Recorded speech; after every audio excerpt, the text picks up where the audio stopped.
Quand le soleil se lève, quand le soleil se lève, qu'il n'y ait sur mes lèvres que mon Jésus. Oh Jésus, oh Jésus, ne m'offrez rien de plus que mon Jésus.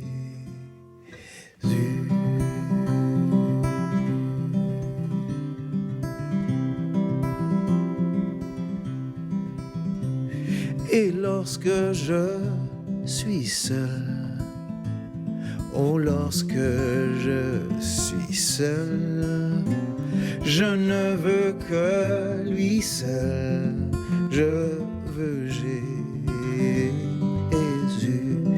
Oh Jésus,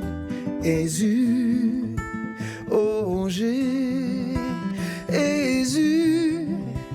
ne m'offrez rien de plus que mon Jésus.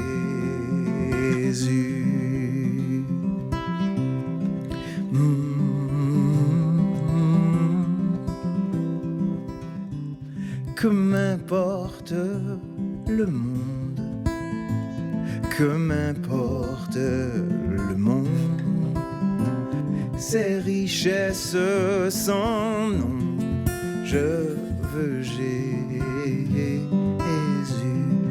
Oh Jésus, oh Jésus, ne m'offrez rien de plus que mon Jésus.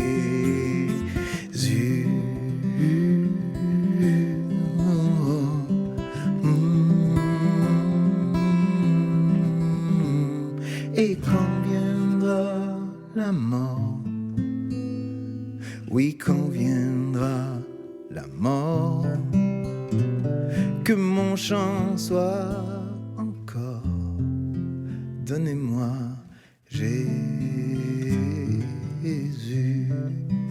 Oh Jésus, oh Jésus,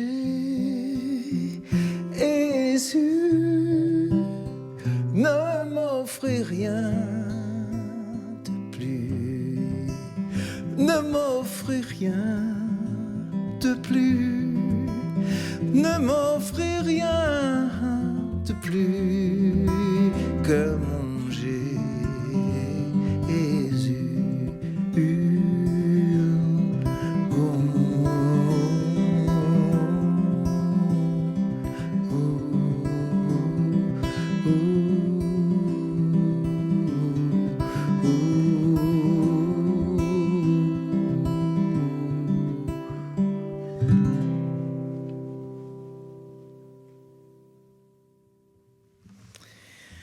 En guise de bénédiction, ce matin, je voulais vous lire un petit passage dans Nombre.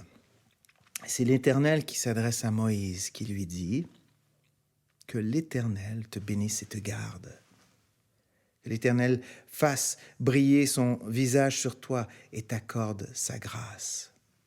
Que l'Éternel se tourne vers toi et te donne la paix. C'est ainsi qu'ils mettront mon nom sur les Israélites et je les bénirai. » Amen. Prenez courage. On se voit la semaine prochaine.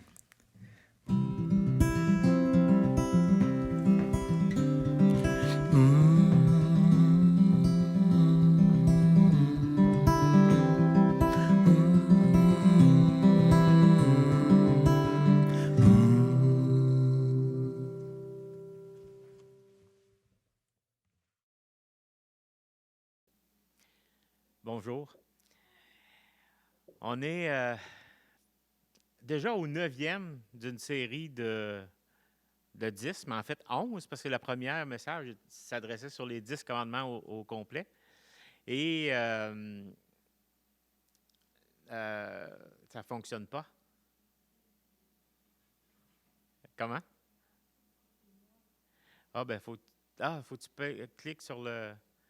Fait qu'en ligne, on voit Julie. Faut que tu choisisses. Il y a deux caméras quand tu vois sur l'écran. Tu prends celle-là qui. Fait que ça fait 40 secondes que les gens te voient avec un masque devant une caméra. Je ne sais pas s'ils m'entendent. Mais bon, s'ils m'entendent, ils vont voir que. Hein.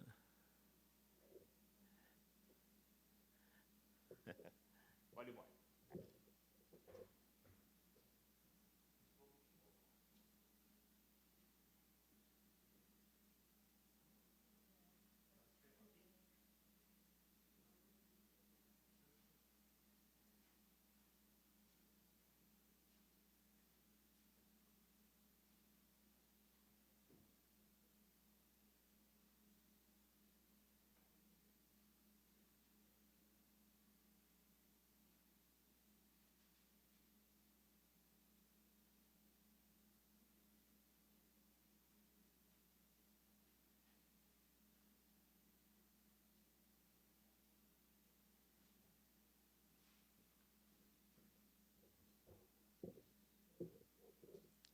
Sous un tonnerre d'applaudissements, me voici.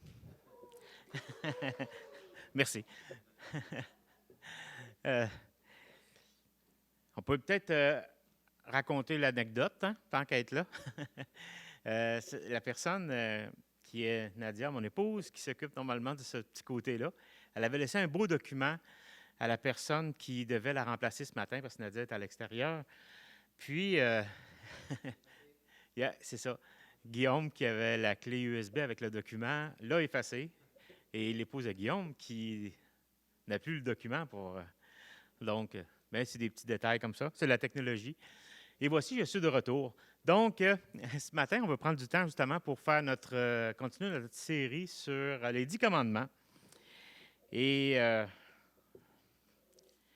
dans les 10 commandements, il y a un verset qui me touche beaucoup. C'est un dans Ésaïe 42, 21 qu'on a, qui dit ceci. « L'Éternel a voulu, pour le bonheur d'Israël, publier une loi grande et magnifique. » Ce qui est vraiment beau au travers de ce verset-là, c'est que ce que Dieu voulait au travers des commandements, c'est le bonheur de son peuple. Et c'est ce qu'il a voulu, nous montrer comment que lui était un grand Dieu, comment lui était... Peut-être qu'il faut que tu montes un peu le volume aussi sur le... Non, c'est bon? Parfait. Tout se bien d'aller tout régler le côté technique. Et c'est notre bonheur qu'il voulait. C'était pas de nous restreindre, c'était pas de nous dire tu ne feras pas ci, vous n'aurez pas le droit à ça, ça va être plate comme ça. Non, au contraire, si vous voulez vivre heureux, si vous voulez aussi partager qui je suis, si vous voulez comprendre qui je suis, voici mes commandements. Et ces commandements, un peu comme Jésus dit, hein, mon fardeau n'est pas pénible, mon joug n'est pas lourd. Lorsqu'on regarde les 10 commandements, on apprend un peu plus qui est Dieu, quel est son caractère, puis quelles sont les valeurs qu'il veut véhiculer au travers de ces 10 commandements-là. Si on fait une révision des termes des 10 commandements, les 3 premiers nous parlent de l'exclusivité de l'Éternel, c'est-à-dire le premier, tu n'auras pas d'autre Dieu. Hein, c'est une loyauté ultime envers Dieu qui était comme un peu cette valeur dégagée. Ensuite, tu ne te feras pas d'image taillée. Tu ne te feras pas d'image. Ce que Dieu voulait dire, c'est qu'il fallait qu'on reste fidèle à cette révélation, mais on ne pouvait pas mettre Dieu en boîte. On ne peut pas dire « Ah, Dieu, il est fait comme ça, puis voici, on a une image qui le représente tellement bien que on va s'en faire des images comme ça, puis on va donner des images, ou on va donner des statues. » Non, Dieu est un Dieu vivant, un Dieu éternellement grand, puis un Dieu infiniment puissant, puis ce n'est pas en mettant une image, puis en le représentant par un objet de la création qu'on pouvait expliquer qui est Dieu. Il y avait aussi ne pas utiliser son nom en vain, mais qu'on pouvait invoquer sa puissance, on pouvait invoquer sa présence, mais ne pas se moquer de lui impunément. Ensuite, il y avait aussi cette notion de perpétuité de la loyauté envers Dieu. Premièrement, au travers du jour du repos, Dieu avait institué ce qu'on appelait à l'époque le sabbat, mais qu'on voit dans la Nouvelle Alliance comme étant souvent étant pris comme étant le dimanche, le premier jour de la semaine. Mais c'était un temps que Dieu avait dit, Et il avait montré l'exemple au travers de la création. Voici, c'est bon de prendre un temps pour se refocaliser. Ce n'est pas tout à fait un mot, là, mais en tout cas, se recentrer sur l'essentiel.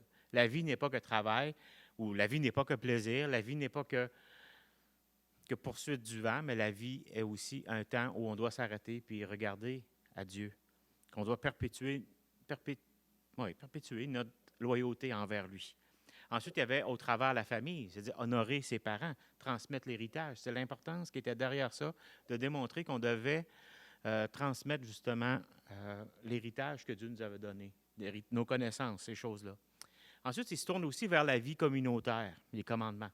Premièrement, tu ne tueras point. Dieu voulait être le défenseur. Dieu est le défenseur de la vie. Dieu est celui qui l'a créée. Dieu est celui qui veut la préserver. Puis ne pas tuer, c'était dans ce sens-là. De ne pas assassiner, de ne pas vouloir se faire vengeance, de ne pas vouloir mettre fin à cette vie que Dieu a créée. Ensuite, il parle de l'adultère, ne pas commettre d'adultère, de demeurer fidèle à cette alliance conjugale que Dieu a créée, c'est-à-dire la famille, l'homme et la femme. Pardon. Et au travers de l'adultère, c'est souvent cet exemple-là que Dieu prend pour montrer comment son peuple est infidèle. Son peuple, lui, est infidèle, mais que Dieu décide de l'aimer. On avait vu la semaine passée de ne pas voler, de développer justement l'honnêteté puis la générosité. Ce n'était pas simplement de dire on vole pas, mais c'est aussi de développer ce côté de générosité parce que ne pas voler inclut aussi qu'on peut voler Dieu, qu'on peut faire semblant devant Dieu, qu'on peut être des faux. Mais en fait, on vole Dieu, on vole même notre témoignage devant Dieu. Ce qui nous amène au 9e commandement qu'on va voir aujourd'hui, de ne pas porter de faux témoignages. On va lire dans quelques instants, mais c'est pas mal ça que ça dit. Et celui, c'est de transmettre la vérité, d'être des gens, d'être de fidèles témoins. Le 9e commandement, je pourrais vous dire qu'il n'est pas très populaire dans notre société. En fait, il n'a jamais été populaire. Puis je vous le dirais par un mot, l'intégrité, deux mots en fait, qui vont s'opposer. L'intégrité versus la médisance. Être intègre dans toutes ses voies, être intègre dans ce qu'on dit versus la médisance. Être capable de dire du mal de l'autre ou de soupçonner, de faire soupçonner du mal de l'autre. Souvent, c'est pour se donner une propre valeur. Et sans accuser personne, mais souvent, la scène politique a beaucoup de difficultés à présenter de manière intègre. Parce qu'au travail, il y a eu certains, au travers de l'histoire, des gens partant, il y a eu certains hommes qui n'ont pas été intègres dans ces fonctions-là, puis on dit que souvent le pouvoir va corrompre, par exemple. Mais c'est pour ça que souvent, on met tous les gens dans le même moton. Hein? Tu te présentes en politique, tu es un menteur, hein? Tu es un si. Puis c'est comme si, tout le temps, les promesses des politiciens, hein? Ça en est devenu un slogan, quasiment un proverbe. Les gens voudraient donner leur confiance à des personnes vraies et intègres, mais l'intégrité puis l'honnêteté sont tellement mis en doute que d'être dans une position qui est un peu plus en vue, tu passes de facto pour un menteur, pour un hypocrite. Et ça, peu importe, dans les domaines. Tu es toujours associé des fois à un courant, à l'endroit où tu es. Dieu nous rappelle que pour lui, la bonne réputation est préférable à de grandes richesses. Regardez dans Proverbe 22, 1, puis on revoit aussi la même chose dans Ecclésiaste un peu, là, mais ça nous dit que la réputation est préférable à de grandes richesses. Puis Ecclésiaste 1, une bonne réputation vaut mieux que le parfum. Elle vaut mieux que le bon parfum. Ici, dans le contexte, il ne nous parle pas d'être hypocrite, de faire semblant pour garder une réputation.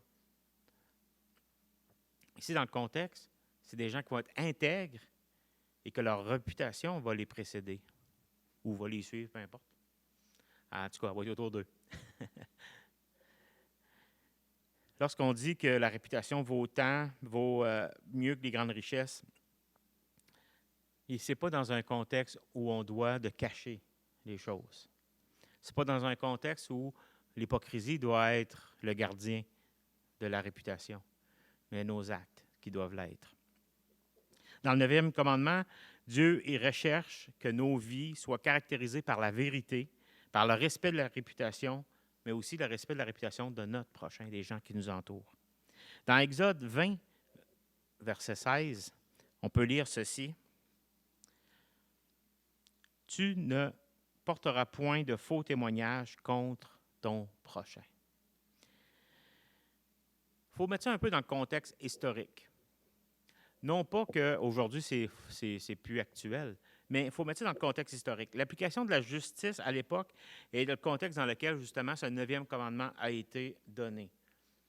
Il y avait un contexte de façon dont même l'application de la justice. Parce qu'ici, ça parle aussi de la justice qui était rendue. Puis quand je dis justice, c'est aussi une justice au niveau légal. À l'époque, nous, on connaît bien c'est quoi les policiers, la police, un système de justice comme ça, avec des gens, des gardiens de la paix, qu'on appelle, hein, qui vont essayer de préserver l'intégrité ou les valeurs d'une société. Mais à l'époque, il n'y avait pas de police. Hein, ce n'était pas un système comme ça qui fonctionnait. Il n'y avait pas nécessairement non plus de prison qui était organisée. Puis il n'y avait pas non plus de procès qui était étendu sur des années. Aujourd'hui, si tu es cité à procès ou si tu es accusé de quelque chose, ça peut être très long là, avant d'avoir l'éventuelle possibilité d'être devant un juge, mettons. Cette loi-là, la loi de Moïse, entre autres, ou encore la façon dont ça faisait, c'était administré publiquement. Souvent, les anciens convoquaient l'assemblée aux portes de la ville où l'offense avait eu lieu. De la ville, le village, la place forte du village ou de la ville. Et là, où l'offense avait eu lieu, ils entendaient les témoins. Les témoins étaient prêts à citer, ou étaient appelés à citer, à raconter ce qu'ils avaient vu. Et sur le champ était exécutée la justice. C'est-à-dire qu'on écoutait les témoins, les anciens jasaient ensemble, puis ils exécutaient la peine ou la situation. Par exemple, il pouvait y avoir restitution au propriétaire de ces bêtes qui avaient été tuées par la mégarde du chien de l'autre. N'importe quoi. Tout était jugé dans ces façons-là, quand ça en venait à être jugé devant les portes de la ville. Aussi, on permettait à quelqu'un qui avait tué ou accidentellement la possibilité de fuir vers une ville de refuge. Ce qu'on appelle aujourd'hui un homicide involontaire, puis que quelque part, si c'est prouvé que tu n'étais pas dans le tort, puis que, par exemple, lors d'un accident d'automobile, des choses comme ça, tu n'es pas tenu coupable. Puis, mais à l'époque, il n'y avait pas de prison, il n'y avait pas de...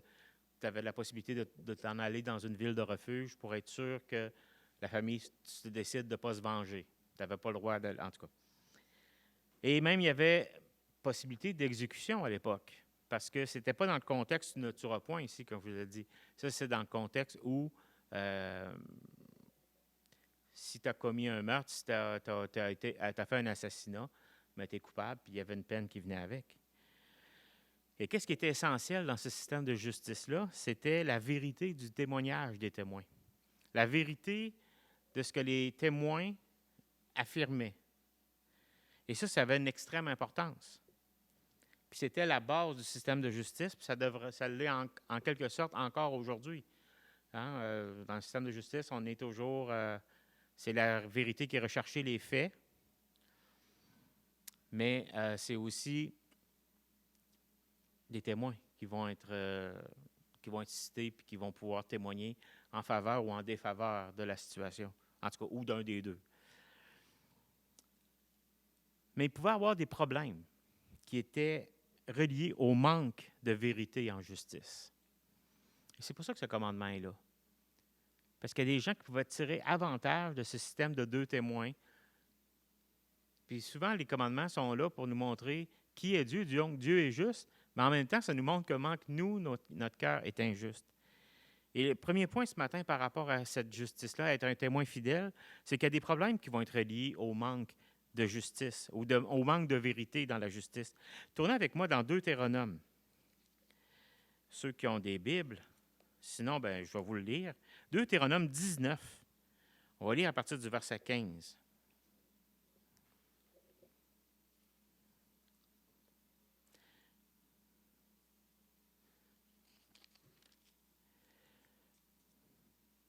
Ça dit ceci, Deutéronome 19, 15. Un seul témoin ne suffira pas contre un homme pour constater un crime ou un péché, quel qu'il soit. Un fait ne pourra s'établir que sur la déposition de 2 ou de 3 témoins. Lorsqu'un faux témoin s'élèvera contre quelqu'un pour l'accuser d'un crime, les 2 hommes en contestation comparaîtront devant l'Éternel, devant les sacrificateurs et les juges alors en fonction.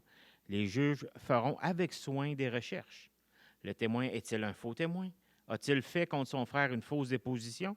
Alors vous le traiterez comme il avait dessein de traiter son frère. Tu ôteras ainsi le mal du milieu de toi. Là, ça continue, là, mais c'est aussi dans ce contexte-là que tu ne jetteras aucun regard de pitié, œil pour œil, dent pour dent, main pour main, pied pour pied. Souvent, œil pour œil, dent pour dent, on le met dans un contexte de vengeance, mais ici, c'est vraiment dans le contexte qui est écrit, c'est vraiment dans le contexte d'un faux témoin, dans le but de... Je vais vous donner des exemples tantôt, ça va être un peu plus concret. Mais le texte nous montre qu'on avait besoin de déposition de 2 ou de 3 témoins. Lorsque les témoignages ne concordaient pas, bien, il faisait des recherches exactes. Est-ce que les 2 témoins sont fiables? Est-ce que ce qu'ils disent est vrai? Est-ce qu'il y a encore une autre personne et une autre personne qui vont appuyer ça? Et à ce moment-là, on punissait le coupable selon, si c'était un faux témoin, selon ses mauvais plans, œil pour œil. Mais il y avait aussi un grand danger d'acheter des faux témoins. Vous vous rappelez de l'histoire que je vous ai racontée il y a, je pense que c'est la semaine passée, avec Naboth, avec sa vigne, que le roi convoitait. Mais dans 1 Roi 21, 11 à 13, on a ici ce texte-là, comment que le roi avait réussi à voler. Tu ne voleras point, mais là, ici, il avait volé grâce à ce système de faux témoins. Ça nous dit, les gens de la ville de Naboth, où ce que Naboth venait, les anciens des magistrats qui habitaient dans la ville agirent comme Jézabel le leur avait fait dire. Jézabel, c'était la femme du roi, puis elle a dit, on va faire venir des faux témoins. D'après ce qui était écrit dans les lettres qu'elle leur avait envoyées, ils publièrent un jeûne et ils placèrent Naboth à la tête du peuple. Les 2 méchants hommes vinrent se mettre en face de lui et ces méchants hommes déposèrent ainsi devant le peuple contre Naboth. Ils dirent, Naboth a maudit Dieu et le roi. Puis le menèrent hors de la ville, le lapidèrent et il mourut. À cause de ces faux témoins-là, le roi Akab, a, avec l'aide de sa femme, réussi à voler la vigne de Naboth. Ils ont fait venir des faux témoins. Matthieu 26, 59 à 60. Un autre procès injuste. Les principaux sacrificateurs et tout le Sanhédrin cherchaient quelques faux témoignages contre Jésus, suffisants pour le faire mourir, mais ils n'en trouvèrent point, quoique plusieurs faux témoins se soient présentés. Mais ils voulaient tellement le piéger, Jésus, que qu'est-ce qu'ils ont fait? Ils n'ont même pas... Les faux témoins étaient... C'est pas grave. Hein? Ça ne nous dit pas que les faux témoins ont été punis, œil pour œil, dent pour dent, mais c'est Jésus qui cherchait à piéger. Les principaux sacrificateurs faisaient même venir des faux témoins. Ça nous rappelle que de tout temps, puis même encore aujourd'hui, il y a souvent des manques. Bien, souvent, il y a parfois, je ne sais pas, je ne veux pas prendre un mot trop fort, mais allons-y avec parfois. Il y a parfois des manques d'intégrité et de vérité dans le système judiciaire. Même parfois, le coupable est mieux protégé que la personne offensée. Surtout dans des contextes où c'est un petit peu plus difficile d'avoir des témoins. Dans le cas de type d'agression envers des enfants, des agressions... en tout cas, vous comprenez ce que je veux dire? Il y a aussi ce système où la justice peut être contournée par des avocats astucieux. Comment de gens peuvent s'en sortir des fois par ils appellent ça un vice de procédure. Les preuves ont été mal acquises. Hop, là, il y a Il y a toujours des gens qui peuvent s'en sortir comme ça. Puis je vous dirais même qu'aujourd'hui, un faux témoin n'a pas grand-chose à craindre. C'est ce qu'on entend souvent. Il peut avoir une petite notion de parjure, là, mais ça n'entraîne plus grand-chose de nos jours. Bien, de tout temps, quand on décide de condamner quelqu'un, il y a un manque d'intégrité dans notre société. Puis je vous dirais que ça va encore plus loin, c'est que la vérité est relative. Pourtant, il y a une seule vérité. Puis, dans certains domaines, c'est encore plus évident, surtout dans le domaine, par exemple, scientifique. Un coup que tu as des expertises contre expertises jusqu'à temps que ça soit prouvé. Mais par exemple, 2 plus 2, c'est ça.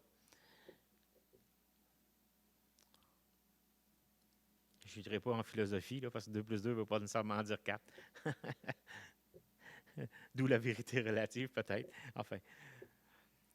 Mais il est difficile à cause du manque d'intégrité, à cause de ce manque de rigueur-là par rapport à la vérité, d'avoir une liberté d'expression constructive versus la propagation de la fausseté.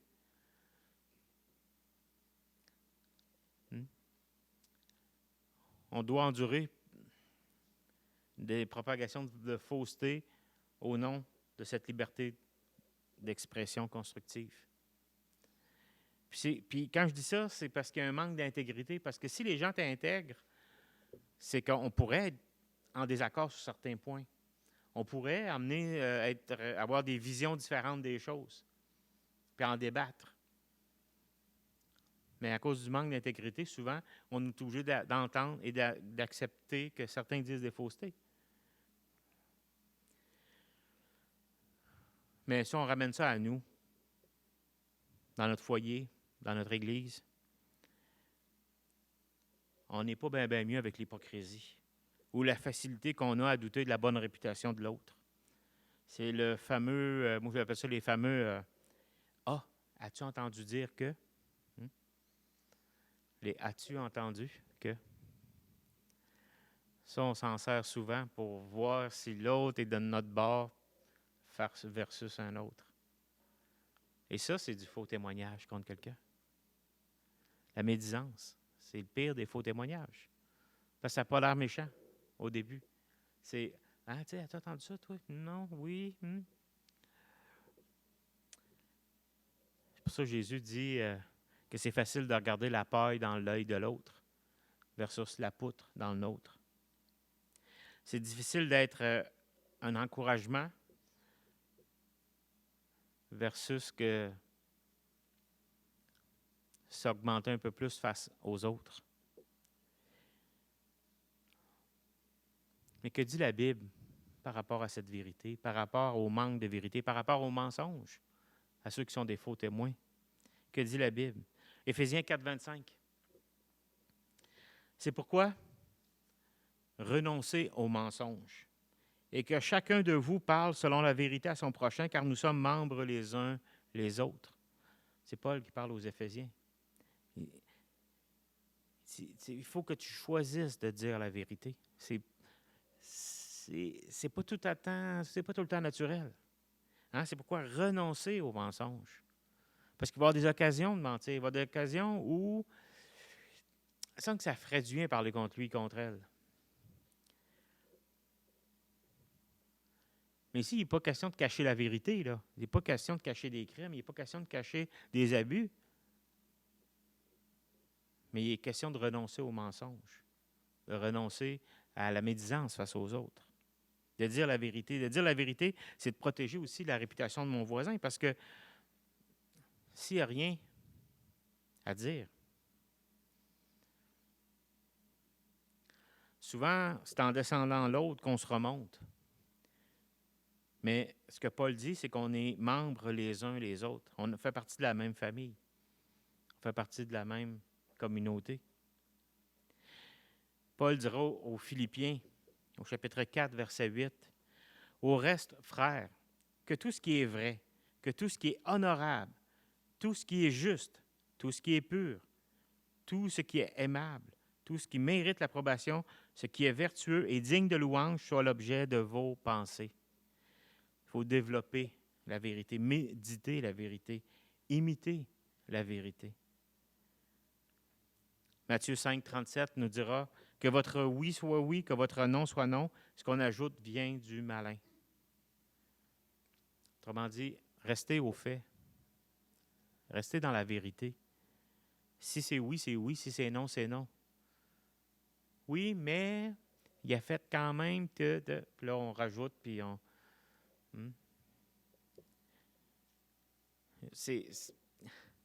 J'aurais tendance à dire, dans ce contexte-là, que la vérité emploie peu de mots. Si ça te prend trop de mots pour dire la vérité, c'est parce que tu es en train d'enjoliver un mensonge. Pas besoin de jurer, de faire de serment pour renchérir la vérité. Proverbe 10, 19 nous dit « Celui qui parle beaucoup ne manque pas de péché, mais celui qui retient ses lèvres est un homme prudent. » Toujours dans le contexte de dire les bonnes choses. C'est ce que dit la Bible. Il faut viser la vérité, il faut dire la vérité, il faut s'en tenir à la vérité. Pourquoi? Parce que Jésus est la vérité. Jésus est la vérité. Et c'est dans le sens être, si jamais vous ne voyez pas le mot derrière moi. Oui, c'est ça. E-S-T. Jésus est la vérité. Et il le dit ceci dans Jean 14, 6. Jésus lui dit, « Je suis le chemin, la vérité et la vie. Nul ne vient au Père que par moi. » Ce n'est pas le seul endroit que Jésus est présenté comme étant la vérité. Deux petits textes juste dans l'Apocalypse. La Bible, le dernier livre de la Bible nous dit ceci. En parlant de Jésus, il y a Apocalypse 1.5 et Apocalypse 3.14 plutôt. Ça nous dit, c'est des petits extraits de versets, là. Je n'ai pas mis les versets au complet, mais ça dit « Et de la part de Jésus-Christ, le témoin fidèle. » Et un peu plus tard, il nous dit « Voici ce que dit l'Amen, le témoin fidèle et véritable. » Jésus est le témoin fidèle et véritable. Et il est aussi le juste juge. Et c'est pour ça que la pratique du mensonge est incompatible avec le caractère de Christ. C'est pour ça que dans Exode, quand Dieu a donné à Moïse les 10 commandements, tu ne diras pas de faux témoignages. Tu ne rendras pas de faux témoignages contre ton prochain. Tu ne diras pas de mensonge parce que je suis la vérité, je suis juste. C'est incompatible avec le caractère de Dieu, avec le caractère de Christ. On ne peut pas cacher le mensonge indéfiniment. Oui, indéfiniment.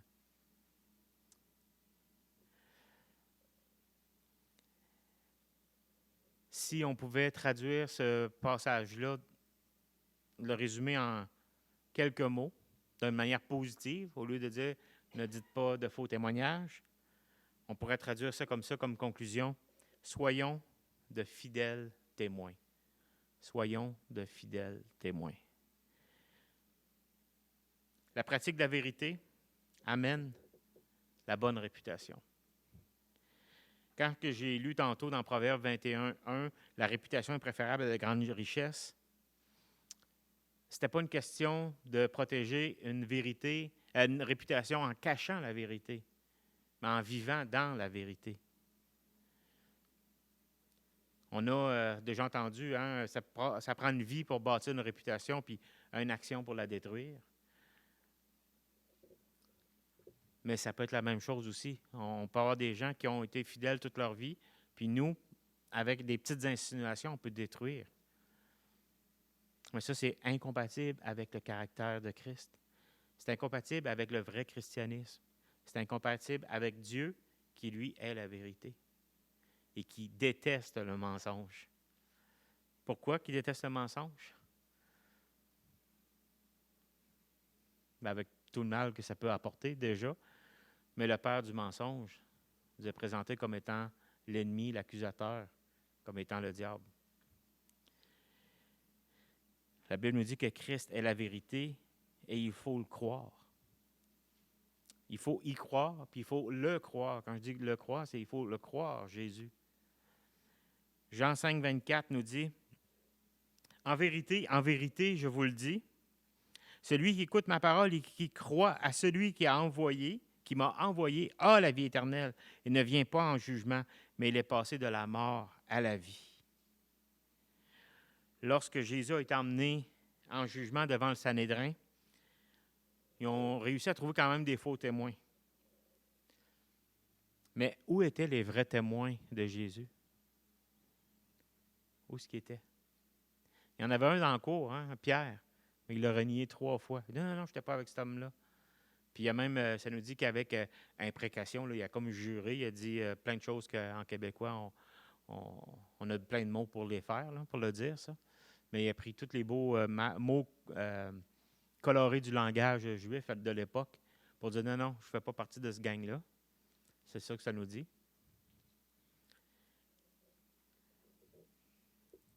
Heureusement, Jésus nous dit qu'il a fait de nous ses témoins. Acte 1.8, je termine avec ce passage-là qui nous dit « Mais vous recevrez une puissance, le Saint-Esprit survenant sur vous, et vous serez mes témoins à Jérusalem, dans toute la Judée, dans la Samarie et jusqu'aux extrémités de la terre. » Ce que Dieu veut, c'est un peuple de témoins. Pas de faux témoins, pas de gens qui vont porter un faux témoignage, mais qui vont rendre témoignage à la vérité, qui vont rendre témoignage de lui, qui vont être une communauté qui, là où la vérité va régner. Suis-je un bon témoin ou est-ce que je laisse à Jésus seul à présenter la vérité?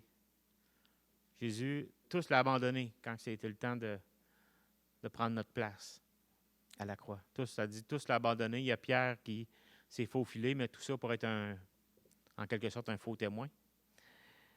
Mais est-ce que nous sommes des témoins? Parce que Jésus a fait de nous des témoins. Que Dieu nous donne d'incarner cette vérité puis de bien présenter Jésus-Christ, qui est la vérité et la vie et le chemin.